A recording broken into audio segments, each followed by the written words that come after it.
Hello, my name is Stephen A. Walvick. I'm an attorney. I am licensed and have offices throughout the state of California, and welcome to my video series on family law, bankruptcy, personal injury, and business litigation. Now, the purpose of these videos are to present a general overview in those case areas. It is not to give specific legal information about your particular case, nor does it create an attorney-client relationship. For that, you need to contact my office. Schedule a free, no-obligation consultation with me personally. So I hope you find these videos informative, that they answer some of your questions, but if they don't, or if you want to schedule that free consultation, please visit my website, schedule a time for us to speak, and I'll look forward to talking to you then. Thank you very much. Hello again, Stephen A. Walvick from the law offices of Stephen A. Walvick. In this short video, I talk about how to file a request for order for child custody and visitation in California. So to get temporary child custody and visitation after the case is filed and before a trial or settlement, you file a request for an order. Now this form tells the court what orders you're asking for, and you have to prepare a declaration to support your request. So what is a declaration? Well, I've included a dictionary definition. It's the act of making an official statement about something. Here's what it is in a family law case. It's simply your story, signed under penalty of perjury, to support the request that you're asking the court to order.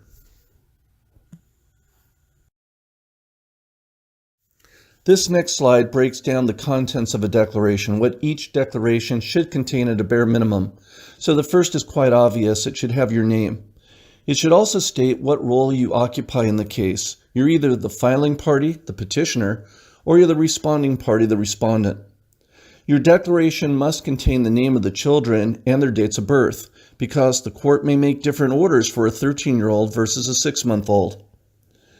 Your relationship with the other party and the history of your relationship with the other party are also important. You're going to describe whether the other parent was married to you, whether you just had children together, were you ever living together, is the other parent on the birth certificate, if you are living together currently, how long were you living together, how long were you apart. Your role as the caretaker for the children. This is really important. Who does the cooking, the cleaning, gets the children ready for school or daycare in the morning, takes them to their doctor's appointments, to the daycare, to the school, helps them with their homework. All those things describing your role with the children is essential. The visitation schedule since date of separation, we attorneys like to call the status quo. If you're not living together and you've been separated for some time, what has been the visitation schedule? Courts are not usually willing to change what parents voluntarily do with respect to visitation with each other. What has been the history? Now, if you just recently separated, you may not have that history. But if you've been separated for a year and a half and the one parent only sees the children on alternating weekends, it's going to be very difficult for that parent now to come into court and say, I want 50% visitation time. The other parent's involvement with the children is also important. So you not only want to express what your role's been as the caretaker for the children, but what has the other parent done or not done? And finally, the orders you're requesting the court to make. You have to express very clearly what do you want the court to order. So now let's talk about custody. There's two types of custody. There's legal custody and physical custody. We're going to focus on legal custody. Legal custody is the right of each parent to make health, education, and welfare decisions for their child. So no matter how contentious the divorce is, no matter how much you may dislike the other parent, you both have to work together for the benefit of your children. Most parents in California get joint legal custody. That means they have to work together until the child turns 18 or graduates high school. There are instances where one parent would get full legal custody. In those situations, the other parent either has a history of domestic violence, drug addiction, prison, something that disqualifies that other parent to be shown to be able to make those important decisions for the child moving forward. So now let's talk about physical custody. Physical custody, I usually term in the way of a visitation order. Where are the children physically going to be with each parent, when, and how? So let's talk about what goes into visitation orders and what you can expect. So the purpose is obvious. It sets a schedule when each parent's going to see the children, but it does so much more. It sets transportation rules. Who's going to do the driving for the pickup? Who's going to do the driving for the drop-off?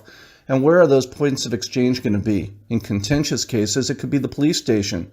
In cases where the parents can get along, it may be at their residence or it may be at the children's school or daycare provider. A visitation order is also going to set a holiday and vacation schedule. So who gets the Monday holiday following that parent's weekend? Who's going to get Christmas Day, Christmas Eve? How is Thanksgiving going to be divided? School vacations and work vacations when you want to go away with the children. Visitation orders can also require notification to the other parent of any change of address, work, school, or phone number, because it's important that you know where your children are even when they're not in your custodial care and how to get a hold of the other parent. Visitation orders can condition rules regarding child care, making sure that the children are not left with underage supervision and that the other parent knows the name and location of the daycare provider. Visitation orders also set very important rules regarding cancellation of visitation time. So what happens when one parent's late to the pickup or the exchange point? When can that visitation be canceled? Also, what if the children are with one parent and they're sick? What notification has to be given to the non-custodial parent that the children will not be able to make that visitation time because of illness? Visitation orders also set conditions on telephone contact with the non-custodial parent. So let's assume the children are with parent A and parent B wants to talk to them and say hello to the children.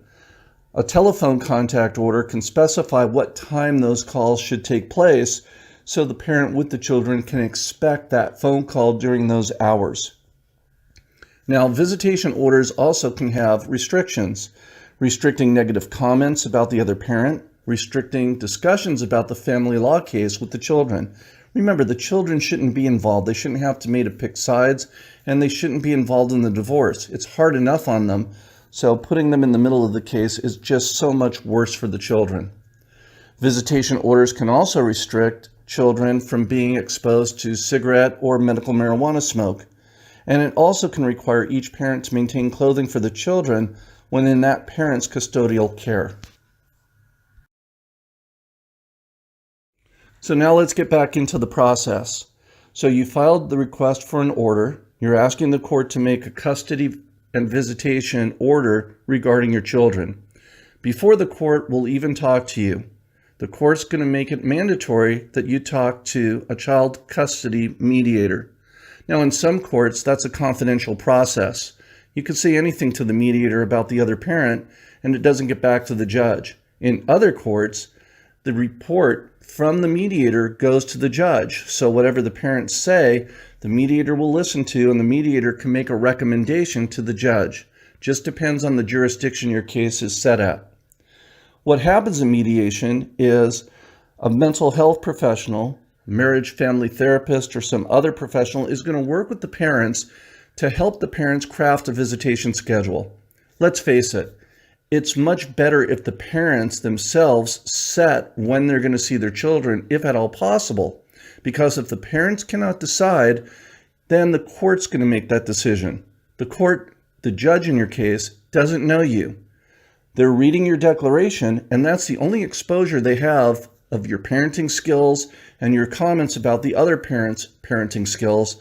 And that judge now is going to determine when you get to see your kids, instead of the parents working it out together. So if possible, I always urge my clients, be diligent and work as hard as you can to come up with your own order, something that you can live with, that you and the other parent can craft because they're your kids, as opposed to leaving it to the person sitting on the bench. All right, so now let's talk about, going back to the beginning, how do you prepare your papers? So many people in court file their own paperwork, and they use paralegals or non-attorneys to assist them in the preparation of their documents. Here's the problem with that. If the person helping you prepare your papers is not from the self-help center of a court and is not an attorney, they cannot help you pick what forms you should file. They cannot help you with what you should say in your paperwork. They're supposed to just listen to you tell them what to do. You're supposed to tell them what forms you want filed, and you're supposed to tell them what you want to put in your story. If they do anything beyond that, they're practicing law without a license.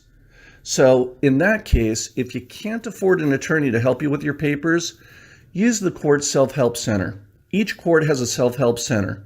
They'll help you pick the right forms to file, and they may even give you some guidance as to what should be in your paperwork. But that's a court-sanctioned body, not some paralegal trying to make money and capitalizing on your situation for their own financial gain. My office offers both types of services. We offer full representation, and we'll also help you simply prepare your documents for you to go to court and argue your case yourself. So we act like a paralegal service, but you get the benefit of a quality attorney giving you help, telling you what forms to fill out, telling you what should go into your paperwork, even if we're not appearing with you in court. To schedule a free no obligation consultation with my office, click the link on this slide, go to our worksheet tab and fill out the family law worksheet. Use the telephone scheduler on our website and schedule your free 30-minute telephone consultation and have a conversation with me personally. Otherwise, feel free to simply call me at the toll-free number in this slide. I hope you find this informative, and I wish you the very best of luck in your family law case.